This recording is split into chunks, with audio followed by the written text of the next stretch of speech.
श्री स्वामी समर्थ। जय जय स्वामी समर्थ। स्वामींचं नाव घेऊन मी आजच्या ह्या नवीन व्हिडिओला सुरुवात करते। हिंदू पंचांगानुसार ज्येष्ठ महिन्यातील कृष्ण पक्षातील अमावास्या तिथी मंगळवारी म्हणजे 24 जून रोजी संध्याकाळी 6:49 सुरू होईल, तर दुसऱ्या दिवशी म्हणजेच बुधवारी 25 जून रोजी दुपारी 4 वाजता समाप्त होईल आणि उदय तिथीनुसार ज्येष्ठ अमावास्या ही बुधवारी म्हणजे 25 जून रोजी असणार आहे। ज्येष्ठ अमावास्या ही दर्श अमावास्या असेल।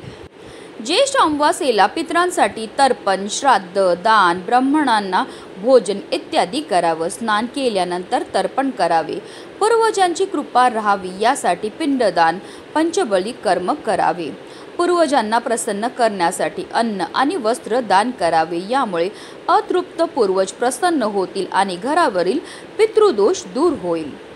कारण असं म्हटलं जातं की अमावास्या तिथीला आपले पित्र मृत्यू लोकातून या भूतलावर येतात। ते कावळा, कुत्रा, गाय या रूपामध्ये असतात आणि ते आपल्याला पाहत असतात की आपण त्यांच्याकरता कोणत्या सेवा किंवा कोणते दान हे करत आहेत। तसेच अमावास्येला देवी लक्ष्मीचा आशीर्वाद मिळवण्यासाठी घराच्या मुख्य प्रवेशद्वारावर मोहरीच्या तेलाचा दिवा आवर्जून लावायचा आहे। कारण अमावास्या तिथीच्या दिवशी माता लक्ष्मीच्या पूजनाला सुद्धा विशेष महत्त्व हे दिलं जातं। ज्येष्ठ अमावास्येच्या दिवशी अनेक शुभ योगांचा संयोग जुळून आलेला आहे। ज्येष्ठ अमावास्येच्या दिवशी सर्वार्थ सिद्ध योग, त्याचबरोबर वृद्धी योग आणि गंड योगाचा संयोग आहे।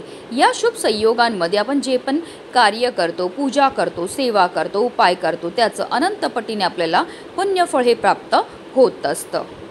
धार्मिकदृष्ट्या हा दिवस अतिशय महत्त्वाचा असल्यामुळे या दिवशी काही प्रभावी उपाय आणि सेवा देखील केल्या जातात आणि म्हणूनच आज ज्येष्ठ अमावास्येच्या दिवशी आपल्याला संध्याकाळी घरातून बाहेर फेकायची फक्त ही एक वस्तू। ही वस्तू फेकल्यामुळे आपल्या जीवनामध्ये असणारी जेवढी पण नकारात्मकता, इडापिडा, ग्रहदोष, वास्तुदोष, पितृदोष तर दूर होणारच आहे, पण आपलं 7 पिढ्यांचं दारिद्र्य नष्ट होऊन आपल्या संपूर्ण कुटुंबाची भरभरून अशी प्रगती होणार आहे। तर ती कोणती वस्तू फेकायची, कोणत्या वेळेत फेकायची त्याबद्दल सविस्तर आणि महत्त्वाची अशी माहिती मी तुम्हाला या व्हिडिओमध्ये देणार आहे। तर व्हिडिओ पूर्ण पहा आणि जर तुम्ही चॅनलवर नवीन असतील तर चॅनलला सबस्क्राईब करा आणि शेजारी बेल आयकॉन सुद्धा प्रेस करा, जेणेकरून तुम्हाला माझ्या नवनवीन व्हिडिओचं नोटिफिकेशन मिळत राहील आणि तुम्ही एक पण व्हिडिओ मिस करणार नाही।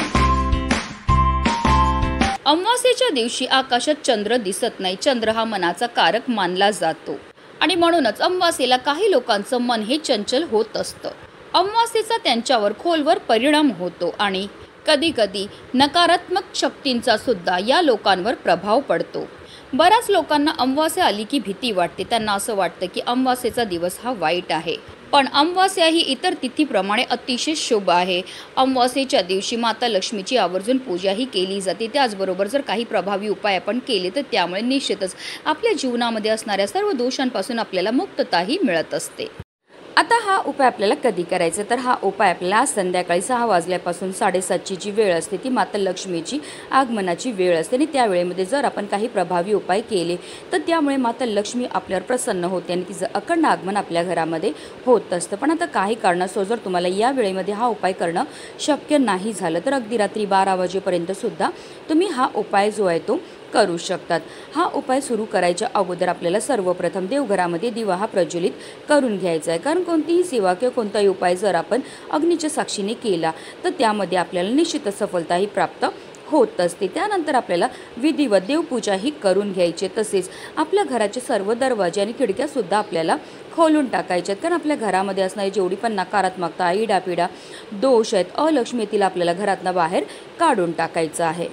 हा उपाय करण्याकरता सगळ्यात पहिली वस्तू जी आपल्याला लागणार आहे ते म्हणजे काळे तीळ। काळे तीळ हे आपल्या पितरांना समर्पित आहेत। तसेच अमावास्येच्या दिवशी काळ्या तिळांना अनन्यसाधारण असं महत्त्व आहे। तिळांची उत्पत्ती ही श्री हरिविष्णूंच्या घामापासून झाली होती आणि जेव्हा पण आपण काळ्या तिळांपासून काही उपाय किंवा सेवा करतो तर त्यामुळे आपल्या कुंडलीमध्ये असणारा प्रखरातला प्रखर पितृदोष, ग्रहदोष, शत्रुपीडा, दारिद्र्य दूर होण्यामध्ये मदत ही मिळत असते। दुसरी वस्तू जी आपल्याला घ्यायची आहे ते म्हणजे खडेमीठ.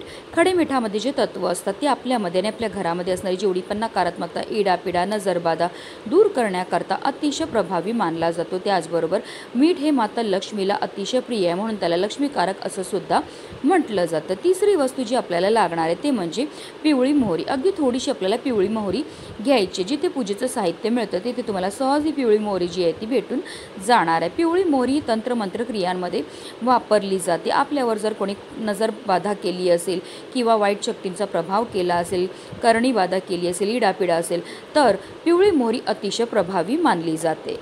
तसेच आपल्याला 2 लवंगा आणि 5 काळी मिरीसुद्धा लागणार आहेत. ज्या लवंगा आणि काळी मिरी आपण घेणार त्या व्यवस्थित पाहून घ्यायच्या. त्या अखंड असाव्या, कुठेही तुटलेल्या, फुटलेल्या किंवा खराब झालेल्या नसाव्या. ज्याप्रमाणे लवंगा आणि काळी मिरी आपल्या जीवनाची चव वाढवतात, त्याचप्रमाणे आपलं भाग्य उदय करण्याचा सुद्धा कार्य हे करत असतात. त्याचबरोबर आपल्यामध्ये असणारी जी नकारात्मकता, वाईट शक्तींचा प्रभाव आहे तो दूर करण्याकरता सुद्धा लवंगा आणि काळी मिरी अतिशय प्रभावी मानल्या जातात. आता आपल्याला एक काळ्या रंगाचा कपडा घ्यायचा आणि त्या कपड्यामध्ये आपल्याला या सर्व वस्तू ठेवायच्या आणि त्याची एक पोटली ही तयार करून घ्यायची आहे. आता आपल्याला देवघरामध्ये बसूनच काही सेवा ह्या करायच्यात. ही पोटली आपल्या उजव्या हातामध्ये घ्यायची आणि आपल्याला 3 वेळा कालभैरव अष्टकमची सेवा ही करायची आहे.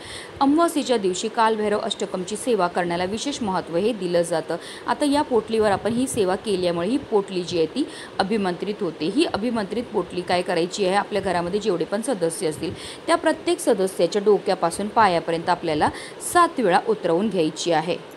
त्याचबरोबर आपल्या संपूर्ण घरामधनं सुद्धा आपल्याला या पोटलीला फिरवून घ्यायचं आहे. आपल्या मुख्य प्रवेशद्वारावरनं सुद्धा आपल्याला या 7 वेळा पोटलीला उतरवून घ्यायचं आहे. मुख्य प्रवेशद्वारावरून उतरवून झाल्यानंतर आपल्याला ही पोटली जी आपल्या घरापासून थोडीशी लांब दक्षिण दिशेला घेऊन जायचं आणि तिथे आपल्याला ही टाकायची. टाकताना फक्त काळजी एवढी घ्यायची आहे की रस्त्यामध्ये टाकू नका किंवा कोणाच्या अंगणामध्ये टाकू नका, कारण कोणाचा याच्यावर पाय हा पडला नाही पाहिजे. कारण आपल्या घरामध्ये असणारे जे दोष आहेत, नकारात्मकता, इडापिडा, करणीबाधा, तिला आपण घरातनं बाहेर काढून टाकले आणि त्याचे त्रास किंवा त्याचे दोष जे आहे ते दुसऱ्याला लागले नाही पाहिजेत, ह्याची काळजी जी आहे ती आपल्याला आवर्जून घ्यायची. एकदा ही पोटली आपण फेकली की आपल्याला मागे वळून पाहायचं नाही आहे, सरळ घरी यायचं आणि स्वच्छ हातपाय धुवून घ्यायचे. त्याचबरोबर तुम्हाला आवर्जून एक गोष्टीची काळजी घ्यायची, जेव्हा हा तुम्ही उपाय करणार तेव्हा तुम्हाला कोणी रोखणार नाही, टोकणार नाही किंवा कोणाशीही तुम्हाला बोलायचं सुद्धा नाही आहे. जे अमावास्येच्या दिवशी हा उपाय करण्याला विशेष महत्त्व हे दिलं जातं. हा उपाय केल्यामुळे आपल्या जीवनामध्ये असणारी जेवढी पण नकारात्मकता, इडापिडा, ग्रहदोष, वास्तुदोष, पितृदोष